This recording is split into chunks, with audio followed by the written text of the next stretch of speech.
alabar, oh Señor, tu nombre, darte gloria, honra y honor. Por siempre bueno es alabarte, Jesús, y gozarme en tu poder. Bueno es alabar, oh Señor, tu nombre, darte gloria, honra y honor. Por siempre bueno es alabarte, Jesús, y gozarme en tu poder. Porque grande eres tú, grandes son tus obras. Porque grande eres tú, grande es tu amor, grande es tu gloria. Porque grande eres tú, grandes son tus obras. Porque grande eres tú, grande es tu amor, grande es tu gloria.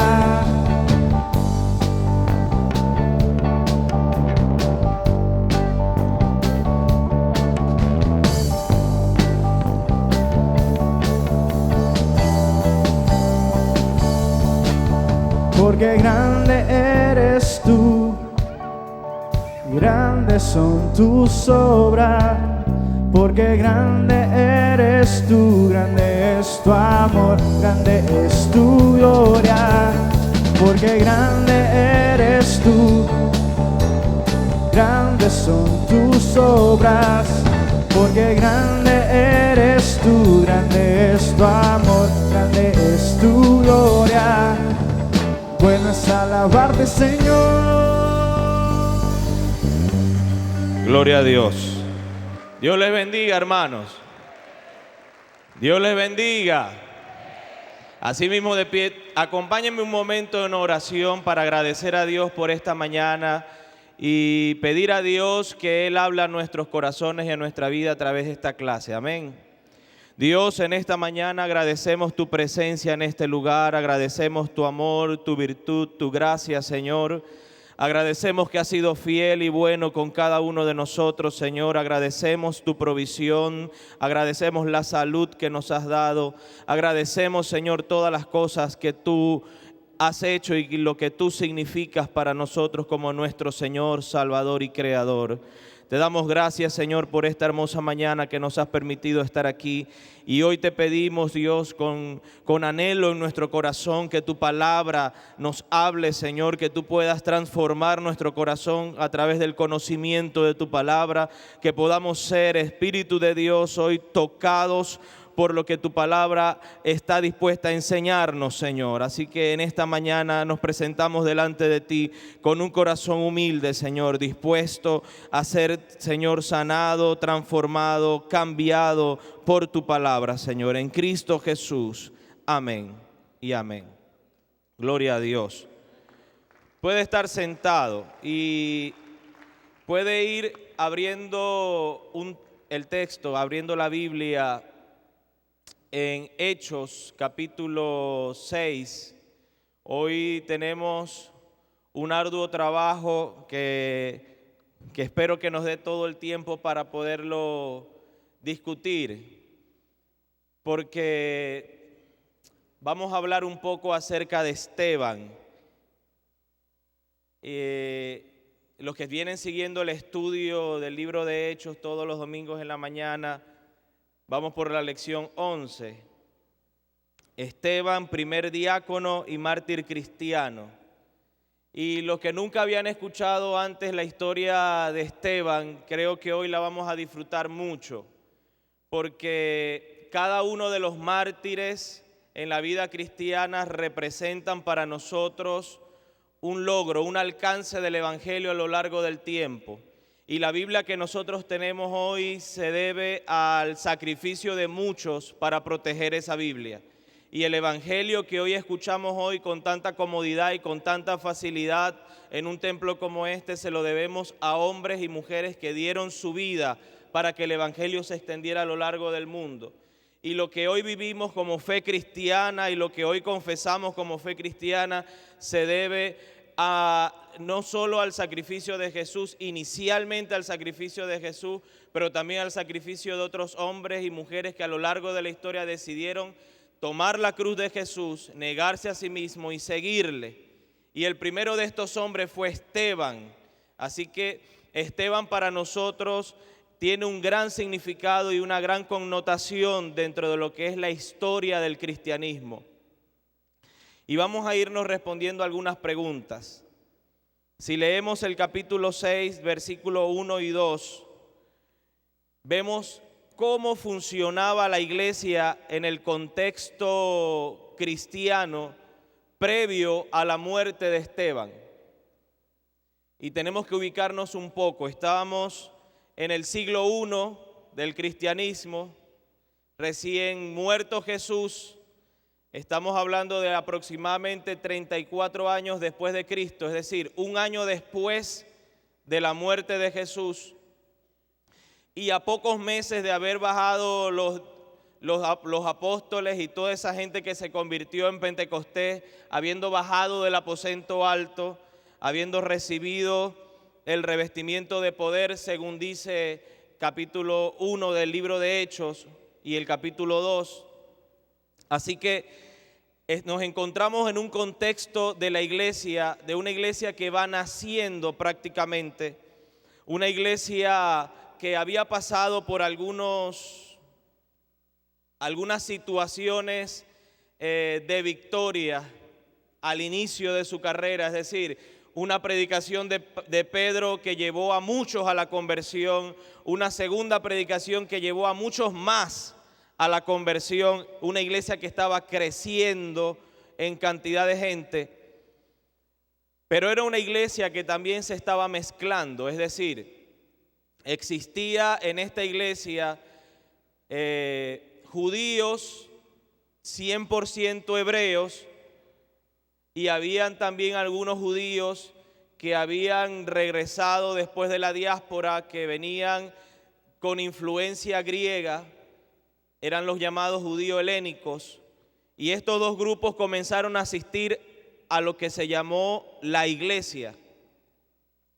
Ahora, este pequeño detalle comenzó a perturbar el mundo judío en el que estaban, porque los judíos estaban acostumbrados a reunirse en sinagogas y solo en las sinagogas entraban los judíos que habían sido circuncidados.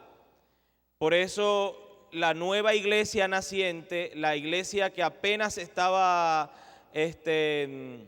dando a luz en este tiempo, era una iglesia que congregaba judíos totalmente circuncidados y judíos helénicos que no tenían la circuncisión como práctica. Entonces era un grupo de gente bastante distinta, pero que estaban metidos dentro de un mismo lugar. Eso no daba buen ambiente para el resto de los judíos. Y no solo para el resto de los judíos, sino también para la iglesia. Esta iglesia tenía un pequeño detalle en sus cortos inicios, y es que además de que estaba creciendo rápida y aceleradamente, era una iglesia que ya presentaba problemas, diferencias entre judíos hebreos y judíos helénicos, judíos griegos. Y una de las principales dificultades que presentaban era la murmuración unos contra otros. Y lo encontramos en Hechos capítulo 6, versículo 1 y versículo 2. Dice así, si quieres lo lee conmigo. En aquellos días, como creciera el número de los discípulos, hubo murmuración de los griegos contra los hebreos, de que las viudas de aquellos eran desatendidas en la distribución diaria. Entonces los 12 convocaron a la multitud de los discípulos y dijeron: no es justo que nosotros dejemos la palabra de Dios para servir a las mesas. Había una disputa en esta iglesia, porque los judíos helénicos decían, los griegos, los que llaman aquí los griegos, decían: ella va, a las viudas griegas las están dejando de último para la repartición diaria. Acuérdense, si usted ha leído el libro de Hechos en los capítulos anteriores, el capítulo 2, verso 42, dice que ellos tenían en común todas las cosas y que compartían el pan todos los días y las oraciones. Así que había una ceremonia bien espiritual todos los días en servicio, en reunión, pero también compartían el pan, es decir, comían juntos. Y en el momento que iban a comer, los griegos decían, bueno, pero ya va, están dejando a las viudas griegas, las están dejando de último. ¿Qué está pasando aquí? Ahora, este rumor comenzó a difundirse entre esta iglesia que iba iniciando. Y es un detalle bien interesante, hermano, porque el origen de un mártir como Esteban nace en la necesidad de transformación de un pueblo, de una iglesia, aun cuando esté creciendo en número. La iglesia iba comenzando, y si yo les hago un reporte rápido, les digo, Jesucristo acababa de morir, acababa de ser ascendido, acababa de morir, de resucitar y de ser ascendido a los cielos. Los discípulos acababan de experimentar el Pentecostés en el aposento alto. No había pasado más de un año cuando ya había murmuración en la iglesia. No había pasado más de un año cuando ya la iglesia tenía dificultades para entenderse entre ellos. Por eso que la aparición de un hombre como Esteban es sumamente interesante en estos capítulos, porque realmente Dios necesita intervenir los procesos en los cuales nosotros como cristianos no aceptamos ni la muerte, ni la resurrección, ni la ascensión, ni el revestimiento del Espíritu Santo. Cuando nosotros abandonamos nuestras filas cristianas en el deber ser de lo que Dios ha planificado para nosotros y nos olvidamos de los hechos que Dios ha hecho con nosotros, Dios tiene que intervenir en nuestra historia con un Esteban. Y efectivamente eso fue lo que pasó aquí.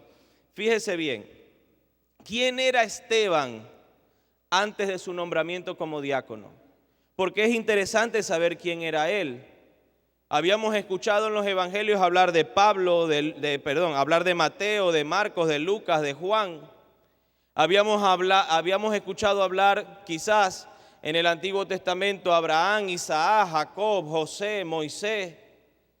Pero ¿quién era Esteban antes de ser nombrado diácono? Antes de ser nombrado como alguien que ayudara a servir las mesas. Fíjese bien, en el versículo 3 de Hechos capítulo 6, que es donde estamos estudiando, dice: buscad pues, hermanos, de entre vosotros a 7 varones, y escuche bien las características que ellos tenían que tener, porque así era Esteban, por eso fue que lo seleccionaron, de buen testimonio. Y cuando habla de buen testimonio, eso implica para el mundo judío 3 cosas básicas. Número 1, que guardaran la fe, es decir, hombres de convicción, que aprendiesen, que hayan aprendido a lo largo de su vida a guardar la fe. Número 2, que aprendiesen a ser testigos, es decir, que fuesen testigos de la muerte, de la resurrección y de la ascensión de Jesús. Obligatoriamente, para poder ser hombres de buen testimonio, tenían que haber sido testigos de alguna forma de la muerte, de la resurrección y la ascensión de Jesús. Y en tercer lugar, con una vida conforme al propósito de Dios. Tenía que notarse eso en Esteban. Así que Esteban era todo esto. ¿Quién era Esteban antes de ser seleccionado como diácono? Ya era un hombre de buen testimonio. No esperó ser diácono para dar buen testimonio. Ya era un hombre de buen testimonio. No esperó ser servidor para dar buen testimonio. Ya era un hombre de buen testimonio. Otra de las características: a 7 varones de buen testimonio, llenos, ¿qué dice? Llenos del Espíritu Santo.